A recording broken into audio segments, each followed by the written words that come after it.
Good morning, class. This is me, Garima Gira, and today we learn about functions, limitations, and importance of statistics.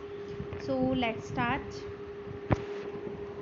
Function of statistics. Functions क्या कहते हैं? First है expression of facts in number. अब क्या कह रहे हैं? Expression of facts in number. क्या है? इट मीन्स जो भी हम स्टेटिस्टिक्स में हम मतलब एक्सप्रेस करते हैं ना, वो किस में हम किसी भी फिनोमिना को एक्सप्रेस करते हैं, वो किस में करते हैं? नंबर्स में एक्सप्रेस करते हैं. इट मीन्स अगर मैं ये चीज़ कह देती हूँ एग्जाम्पल कि per capita income of India is increasing. अब it is no meaning, it's had no meaning कि मतलब हमने यही बोला ना कि इंक्रीज़ हो रही है, इससे कोई मीनिंग नहीं निकला. इससे हम कोई स्टैटिस्टिकल मीजर्स, कोई मेथड्स नहीं निकाल सकते. ठीक है. अगर मैं यही चीज़ बोलूँ कि पर capital income in 1950 to 51 is 300 and rise to ₹9,000 in 1995 to 96. अब हम उसके बीच में कंपैरिजन कर सकते हैं, कोई ना कोई कंक्लूजन निकाल सकते हैं कि इतनी राइज हुई है. ठीक है. तो वो क्या हो जाएगा? जब हम expression of facts in numbers में करते हैं ना, तो वो एक स्टैटिस्टिकल मेजर्स हो जाते हैं. ठीक है. नेक्स्ट आ जाते हैं सिंपल प्रेजेंटेशन. सिंपल प्रेजेंटेशन क्या कहते हैं? Express in term of percentage, graphical और डायग्रामेटिकल. अगर हम मतलब क्या होता है स्टैटिस्टिक्स में क्या करते हैं हम, जो भी हमारे पास रॉ डाटा है उसको हम परसेंटेज, ग्राफ्स या फिर फिगर्स में हम एक्सप्रेस करते हैं. ठीक है. नेक्स्ट आ जाता है इट कंपेयर्स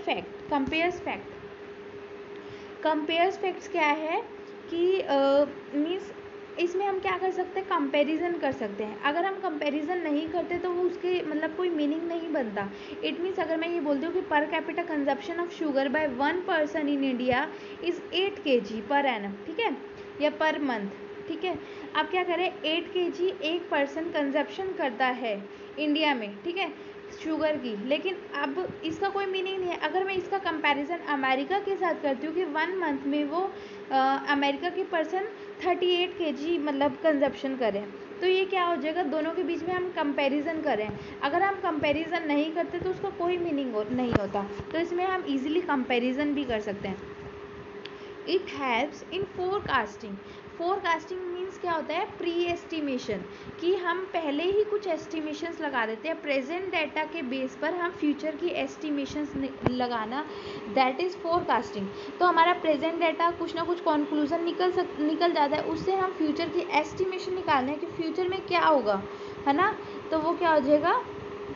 ये हेल्प करता है फोरकास्टिंग में. क्या है? इकोनॉमिक कंडीशन ऑफ, जैसे एग्जांपल ले लिया कि economic condition of a labour from last 2 years क्या हो रहा है? इंक्रीज हो रही है. ठीक है. अब हमने क्या किया? प्रेजेंट डाटा क्या है कि वो लास्ट के 2 साल से इतनी इंक्रीज हो गई है.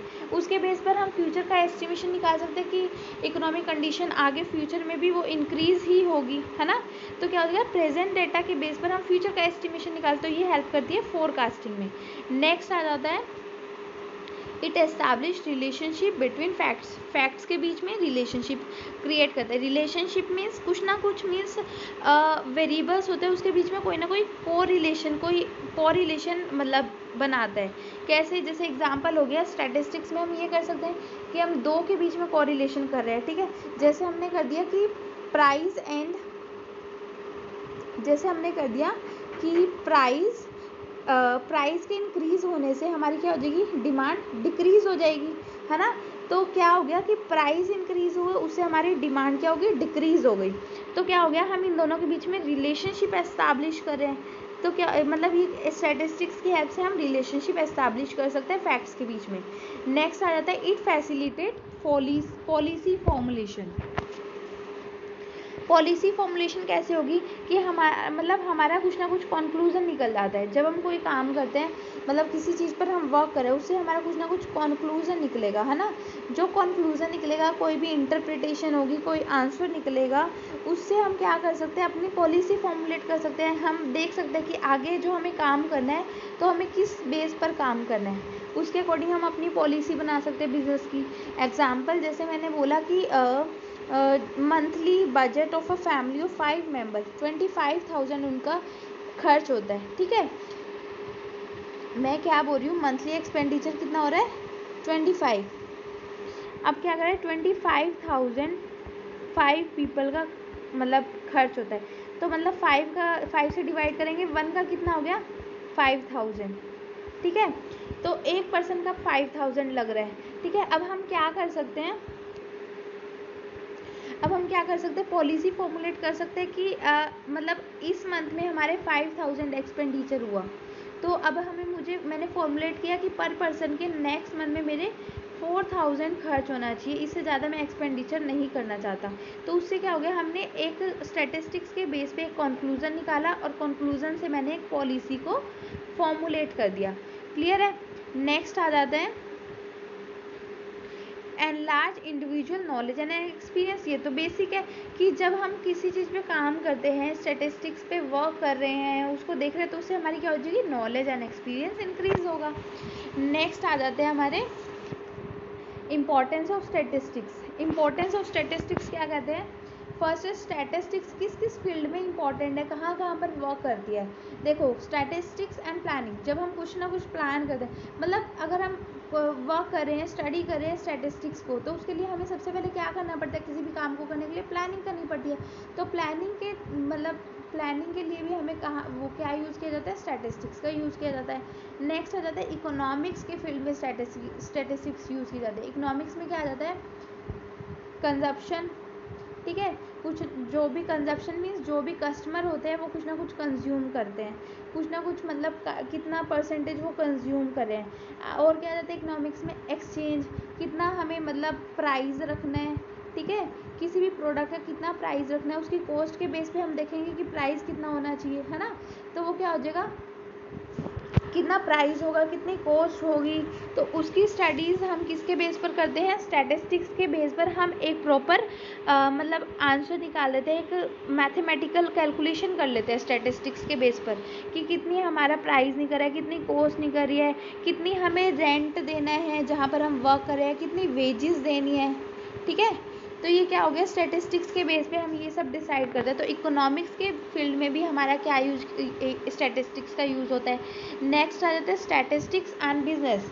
बिजनेस में हमारा क्या आ जाता है, बिजनेस में हमारा आता है डिमांड सप्लाई, ठीक है। डिमांड हो गई, सप्लाई हो गई, है ना। तो मतलब क्या हो जाएगा, बिजनेस में हमारे किसी भी प्रोडक्ट की कितनी डिमांड है, कितनी सप्लाई करें, हम कम तो नहीं करें, ज़्यादा तो नहीं करें, तो उसके मतलब हम एक प्रॉपर फिगर निकाल देते हैं किसके बेस पर, स्टैटिस्टिक्स के बेस पर, ठीक है।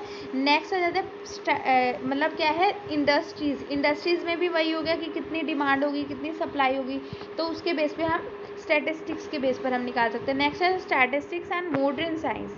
मॉडर्न साइंस में क्या ना,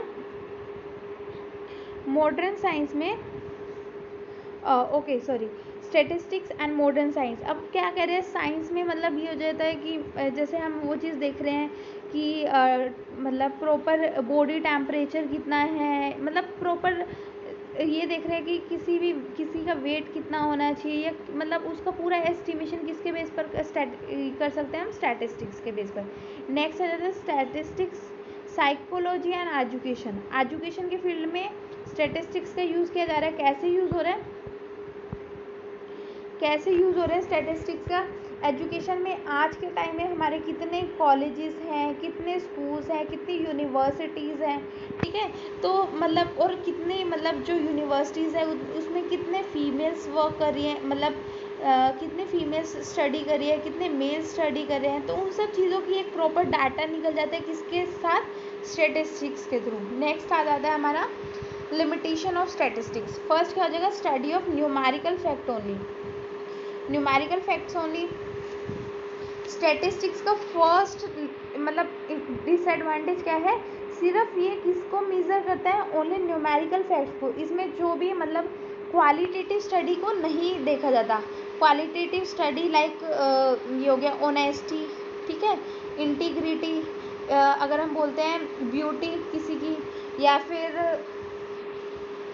फिर हम बोलते हैं विजडम, जस्टिस, ट्रुथ, तो इन सब मतलब एक क्वालिटेटिव फैक्ट्स के बारे में स्टडीज़ में नहीं की जाती। इसमें सिर्फ न्यूमेरिकल डाटा को ही स्टडी किया जाता है, ठीक है। नेक्स्ट आ जाता है study of aggregate only. Aggregate क्या है, study of aggregate only. Aggregate इसमें क्या कहते हैं, अगर मैं मतलब एक ही चीज़ की स्टडी मतलब एक के बारे में ही बोलती हूँ कि इनकम, अगर मैं बोलती हूँ कि राम की इनकम कितनी है 3000, ठीक है 3000 है, तो इससे कोई रिलेवेंट मेरा कोई आंसर कोई कंक्लूजन नहीं निकला। अगर मैं यही बोलती हूँ श्याम की है 4000, मोहन की है 5000, सोहन की है 2000, तो इन सारों के बीच में हम क्या कर सकते हैं, कंपैरिजन कर सकते हैं, एक मतलब इंक्रीज डिक्रीज हर चीज़ देख सकते हैं, है ना। तो ये क्या हो जाएगा, ये स्टैटिस्टिकल, तो ये क्या करते हैं, स्टडी ऑफ एग्रीगेट, मतलब सबको मिलाकर स्टडी करते हैं। सिंपल एक चीज़ एक ही पर्सन की स्टडी नहीं कर सकता, जब काफ़ी सारे इन्वॉल्व हो जाते हैं ना, तो एग्रीगेट की स्टडी की जाती है इसमें, ठीक है। नेक्स्ट आ जाता है not the only method.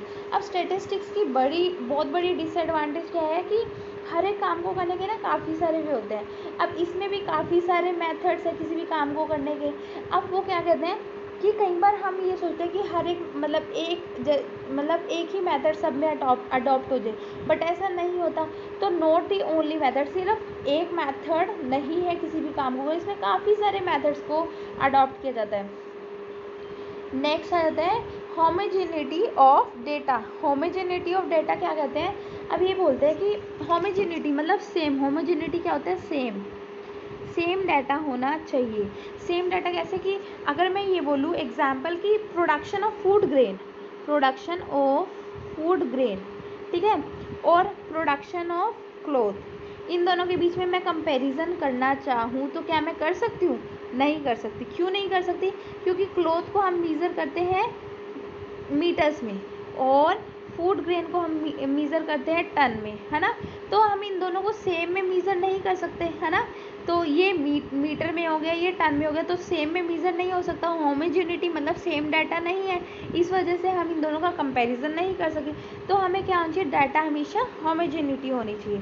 Next आ जाता है हमारा result are true only on an average. अब ये कह देते हैं कि जस्ट कि एवरेज मतलब हम एक एवरेज एक प्रॉपर मतलब एक एस्टिमेशन लगा देते हैं, एक एवरेज निकाल देते हैं कि सब ये होगा।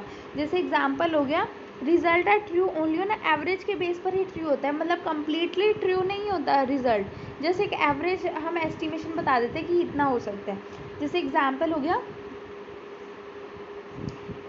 हो गया मैंने बोला कि पर कैपिटा इनकम कितनी है, मैंने बोल दिया 6000 पर एनम, ठीक है, पर एनम है किसी भी पर्सन की, हर एक पर्सन की कितनी है, टोटल पर कैपिटा इनकम है 6000 पर एनम। बट ये मतलब ज़रूरी तो नहीं है कि हर एक पर्सन की 6000 ही, ये सिर्फ हमने एक एवरेज लिया कि सबकी इतनी ही एस्टिमेशन हो सकती है। लेकिन क्या पता किसी की 5K हो, 5000 हो, किसी की 10K हो, किसी की 20 हो, तो क्या हो जाएगा 20,000 हो, है ना। तो क्या हो जाता है, रिजल्ट ट्रू होता है ओनली ऑन एवरेज बेस पर, कम्प्लीटली ट्रू नहीं होता, ठीक है। Can be use only by expert. अब स्टेटिस्टिक्स जो होती है ना वो बहुत मतलब एक जब हम इसको प्रैक्टिकली यूज़ करते हैं ना तो वो एक बहुत बड़े लेवल पर इसको यूज़ किया जाता है और वो एक्सपर्ट्स ही यूज़ कर सकते हैं। एक नॉर्मल पर्सन जिसको मतलब स्टेटिस्टिक्स की नॉलेज नहीं है तो वो मतलब इसको यूज़ नहीं कर सकता, एक्सपर्ट्स के थ्रू इसको यूज़ किया जाता है। Miss use of statistics is possible. अब इसमें क्या कहते हैं कि जैसे हमारा ये होता है ना, क्ले होती है, अब क्ले से हम क्या कर सकते हैं, बनाने को हम गॉड भी बना सकते हैं और बनाने को हम डेविल भी बना सकते हैं, है ना। तो मतलब वो हमारे ऊपर डिपेंड करता है, हमारी नॉलेज के ऊपर डिपेंड करता है कि हम उसे क्या चीज़ बनाएंगे, है ना। तो वही स्टैटिस्टिक्स है। स्टैटिस्टिक्स में क्या किया जाता है कि मतलब measure of statistics, misuse of statistics is possible. हम उसका पॉजिटिव यूज़ भी कर सकते हैं और नेगेटिव यूज़ भी कर सकते हैं, है ना। तो स्टैटिस्टिक्स मिसयूज़ भी की जा सकती है। नेक्स्ट आ जाता है only mean not a solution. Just क्या है, ये एक मीन है। मीन क्या है, only mean is the solution of any problem. Just एक मतलब एक ज़रिया है, एक रास्ता है किसी भी प्रॉब्लम को सॉल्व करने के लिए। लेकिन इससे मतलब एक ज़रिए एक रास्ता तो मिल जाता है लेकिन उससे हमारी पूरी प्रॉब्लम सॉल्व नहीं होती है। जैसे एक रास्ता मिल जाता है कि किसी प्रॉब्लम को कैसे सॉल्व करना है, ठीक है। तो ये लिमिटेशन होगी स्टैटिस्टिक्स की। Thank you class. Have a nice day.